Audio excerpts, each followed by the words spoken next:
ஒரு நாளைக்கு நடக்கக்கூடிய மரணங்கள்ல 25% ஹார்ட் அட்டாக் தான். 24% 25% ஹார்ட் அட்டாக்ல தான். சரி, ஹார்ட் அட்டாக் சாதாரண. இப்போ நான் ஒரு வெற்றி பேசும்போது சொன்னார் வயசாகும்போது முடி நறுக்கிற மாதிரி தானே. வயசானவங்களுக்கு ஒரு 80 வயசுல ஹார்ட் அட்டாக் வந்தால் நம்ம சாதாரணமாக கடந்து போயிடலாம். 35 வயசுல ஹார்ட் அட்டாக் வந்தால் என்ன செய்யறது? 40 வயசுல ஹார்ட் அட்டாக் வந்தால் என்ன செய்யறது?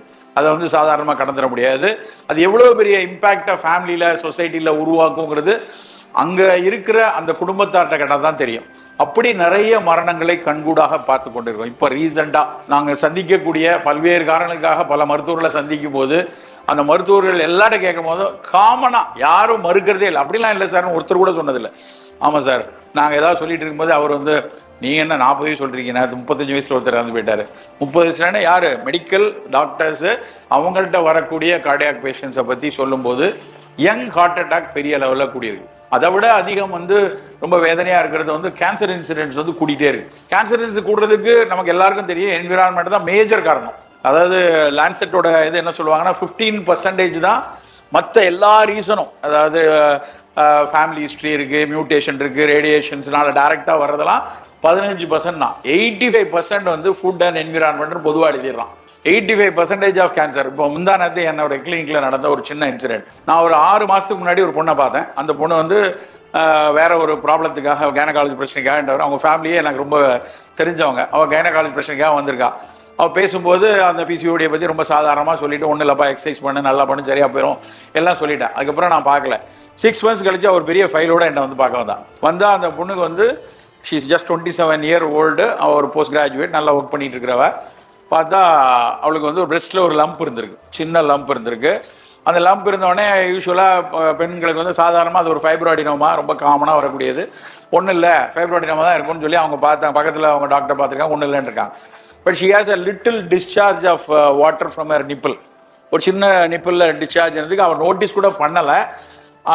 பட் வந்து ஒரு லம்ப்பு கொஞ்சம் பெருசாக இருக்குது, லேசாக வந்து ஒரு வாட்டரியாக இருக்குமோ அப்படின்னு நினச்சிட்டு திரும்ப போய் பார்க்குறாங்க. பார்க்கும்போது முதல்ல பார்த்ததுக்கும் ரெண்டாவது பார்க்கறதுக்கும் ஜஸ்ட் 10 நாள் தான் டிஃப்ரெண்ட்.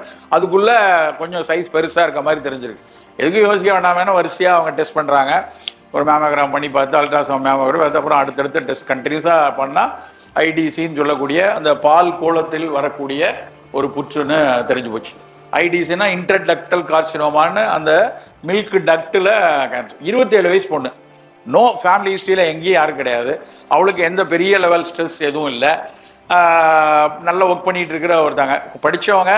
அதனால் கொஞ்சம் ஒரு தைரியமாக அதை எதிர்கொள்ட்டாங்க. ஒன்றும் இல்லை சார், அது அந்த லம்பை மட்டும் எடுத்தால் போதும், ஒன்றும் பயம் கிடையாது, லம்ப் எடுத்துக்கலாம், பிரெஸ்ட் கன்சர்வேட்டிவ் சர்ஜரி பண்ணிடலாம்னு சொல்லி எல்லார்ட்டையும் அதுக்குரிய ஆங்காலஜி எல்லாத்தையும் பேசிட்டோம். பட் ஒரு கொஸ்டின் அவங்க அப்பா கேட்குற கொஸ்டின், ஏன் சார் வந்துச்சு? இவ்வளோ நாங்கள் வந்து பார்த்து எல்லாம் பண்ணோம், சாப்பாடெல்லாம் சொல்லி எல்லாம் பண்ணோம், கரெக்டாக இருந்து இப்படி ஏன் வந்துச்சு அப்படிங்கிற அன்ஆன்சர்டு கொஸ்டின்ஸ் எல்லாத்துக்கும் பின்னாடி நம்ம வந்து என்விரான்மெண்ட்டை மிக முக்கியமாக பார்க்க வேண்டிய ஒரு கட்டாயத்தில் இருக்கிறோம். அதில் we don't know climate change தானான்னு தெரியாது, பட் டெஃபினட்டாக அதையும் ஒரு காஸ் ஆஃப் கன்சர்னாக பார்க்க வேண்டிய லெவலில் தான் நம்ம இருக்கிறோம். கேன்சர் இன்சிடென்ட்ஸ் கூடுறதா இருக்கட்டும், இன்க்ரீஸ் ஹார்ட் அட்டாக்ஸாக இருக்கட்டும், டயபெட்டிக் அன்கண்ட்ரோல்டாக இருக்கிறது. அதோட இன்னைக்கு சக்தி சார் பேசியிருப்பாங்க உங்களுக்கு.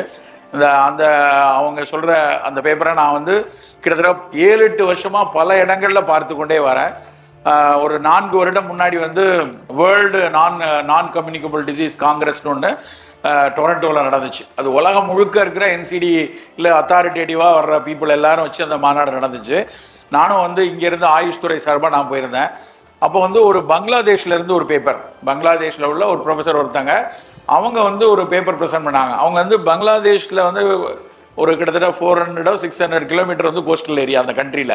அந்த கோஸ்டல் ஏரியாவை சுற்றி இருக்கக்கூடிய பீப்புளில் இருந்து ரேண்டமாக ஒரு கோஹார்ட் ஸ்டடி, அந்த ஸ்டடி பண்ணிவிட்டு அவர் என்ன ப்ரெசென்ட் பண்ணார் அப்படின்னா, கிளைமேட் சேஞ்சினால இந்த சலினிட்டி இன்க்ரீஸ் ஆகிறதுனால இங்கே இருக்கிற ஃபார்மர்ஸ்க்கு, அவர் சொன்னது எக்ஸ்க்ளூசிவாக ஃபார்மிங் கம்யூனிட்டிலையும் அன்ஆர்கனைஸ்டு செக்டாரில் வேலை செய்கிறவங்களுக்கு EGFR குறையுது. EGFRனா ஒரு எஸ்டிமேஷன் ஆஃப் கிளாமருலா ஃபில்ட்ரேஷன் ரேட்டுமாங்க. அதாவது சிறுநீரகத்தில் உப்பை பிரித்தெடுக்கக்கூடிய அந்த ஃபில்டர் வேலை செய்கிறது குறையுது. அதுதான் அந்த பேப்பர், அந்த பங்களாதேஷ் ப்ரொஃபஸரோட பேப்பர். அது படிச்சுட்டு உடனே நான் இங்கே நிறைய நெஃப்ராலஜிஸ்ட்டை கூப்பிட்டு பேசினேன். அவன் வெறும் 400 கிலோமீட்டர் 500 கிலோமீட்டர் சொல்லுவான். நம்ம ஊரில் 1000 கிலோமீட்டருக்கு கோஸ்டல் ஏரியா இருக்குது, இங்கே யாராவது ஸ்டடி பண்ணியிருக்காங்களா, இங்கே ஏதாவது இந்த மாதிரி இம்பேக்ட் இருக்கா அப்படின்னு. அதுக்கப்புறம் தான் சக்தி சாரோடைய பேப்பர் இப்போ சமீபத்தில் வெளியே வந்தது.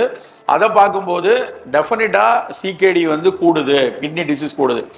இந்தியாவில் தமிழ்நாட்டில் அதுக்கான கவனம் இன்னும் அதிகமாக ஏன் வேணும் அப்படின்னா, நம்மக்கிட்ட சர்க்கரை வியாதிக்காரங்க மிக அதிகம். நம்ம 1 கோடி கிட்டத்தட்ட 8 கோடி பேரில் 80 லட்சத்துலேருந்து 1 கோடி பேர் டயபெட்டிக் இன்னைக்கு தமிழ்நாட்டில். அதில் வெறும் 10% பீப்புள் தான் வந்து கட்டுப்பாட்டில் வச்சுருக்காங்க. மீதி 90% பேரும் சர்க்கரை கட்டுப்பாட்டில் கிடையாது. அவங்களுக்கு வந்து ஏதோ ஒரு காரணமாக இருக்கும். இப்போ பார்த்தீங்கன்னா இப்போ வரக்கூடிய அத்தனை பேருக்கு ஒரே காரணம் மாம்பழம் தான். லாஸ்ட் ஒரு மாசமா நான் வந்து HbA1c பார்த்துட்டே இருக்கேன். வர்ற எல்லாரும் சார் மாம்பழ சீசன் சார் 8.5 இதெல்லாம் ஏன் சொல்றீங்க, யாரை கேட்டாலும் மாம்பழம் மாம்பழம் மாம்பழம்னு மாம்பழத்தை வச்சு இந்த தடவை போயிடும். அதுக்கப்புறம் பார்த்தீங்கன்னா கல்யாண சீசன் வந்துடும். மச்சின கல்யாணம் சார், எப்படி சார் மைசூர் பால் சாப்பிடாம இருக்க முடியும், எப்படி சார் இனிப்பு சாப்பிட முடியும், அடுத்து ஒரு 3 மாதம் விடும். அதுக்கப்புறம் கிறிஸ்மஸ் வரும், தீபாவளி வரும், ஏதோ ஒன்று வந்துக்கிட்டே இருக்கும். காரணம் சொல்லி சொல்லி டயபெட்டிக் கண்ட்ரோல்ல இருக்காது. ஆனால் கவலையான விஷயம் என்னன்னா, ஒரு அன்கன்ட்ரோல்டு டயபெட்டிக்குடைய லைஃப் இருக்கு இல்லையா. ஒருவேளை அவருக்கு வந்து 30 வருஷம் டயபெட்டிக் இருக்குன்னு வச்சுப்போம், அவருக்கு 50 வயசுல வருது, 80 வயசுல வரைக்கிறாருன்னா பெருசா பிரச்சனை இல்லை. 80 வயசுல ஏதோ பிரச்சனை வந்ததுனால ரைட் பை பை சொல்லிட்டு போகலாம். ஆனால் இப்போ எல்லாரும் டயபெட்டிக்கும் 30 வயசுல வருது. 30 வயசு 35 வயசுல வரும்போது கண்டிப்பா 55-60 வயசுல அவங்க ஏதோ ஒரு சிக்கலுக்குள்ள மாட்டுவாங்க. அதுக்கு என்ன டேட்டா சொல்றாங்கன்னா, 30% of uncontrolled diabetic population will end up with either in stroke or either in renal disease or in any kind of cancer. இந்த 3 வியாதி தான், ஸ்ட்ரோக்கோ கேன்சரோ இல்லைன்னா ரீனல் டிசீஸ், அன்கன்ட்ரோல்டு டயபெட்டிக் எல்லாருக்கும் இல்லை. அதுலேயும் 30% பாப்புலேஷன் தான், 30% பாப்புலேஷன். இது ஏன் இந்த டேட்டா எனக்கு இவ்வளோ மனப்பாடமாக தெரியுதுன்னா, ஒரு தடவை பிளானிங் கமிஷனில் ஒரு மீட்டிங் நடத்தும் போது கவர்மெண்ட்லேருந்து வந்து ஒரு 600 பெட்டட் ரீனல் டயாலிசிஸ் சென்டர் இங்கே தமிழ்நாட்டில் பார்க்கணும் அப்படின்னாங்க.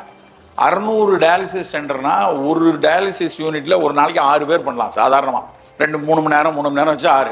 அப்போ ஒரு நாளைக்கு 3200 பேருக்கு டயாலிசிஸ் பண்ணணும். ஏற்கனவே தமிழ்நாட்டில் ஹப் ஆஃப் சென்னை வந்து எல்லா ஆஸ்பத்திரிலையும் குறைஞ்சது 100 டயாலிசிஸ் இருக்குது. இப்போல்லாம் அப்பல்லோல இருந்து ஆரம்பிச்சு எல்லா இதுலையும் இருக்குது. இதை தாண்டி ஒரு 600 டயாலிசிஸ் போடணுமா இங்கே அப்படின்னு பேசும்போது இவங்கெல்லாம் டாக்டர்ஸ் எல்லாம் வந்து, சார் என்ன சார் சொல்கிறீங்க, இங்கே எங்கேயும் அப்பாயின்மெண்ட் கிடையாது, டயாலிசிஸ்க்கு அப்பாயின்மெண்ட் கிடையாது.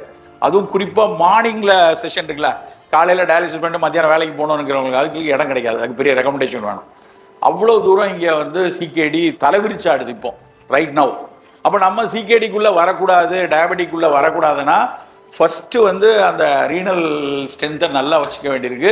அதுக்கு நேர் அகைன்ஸ்டாக நம்ம அந்த கிளைமேட் சேஞ்சோட இஷ்யூ வந்து கரெக்டாக அதை நம்ம பேலன்ஸ் பண்ணலை, தெரிஞ்சுக்கலை, சரியாக அதை கையாளலைன்னா சிகேடியில் மாட்டிக்கிறதுக்கான வாய்ப்பு இருக்குது.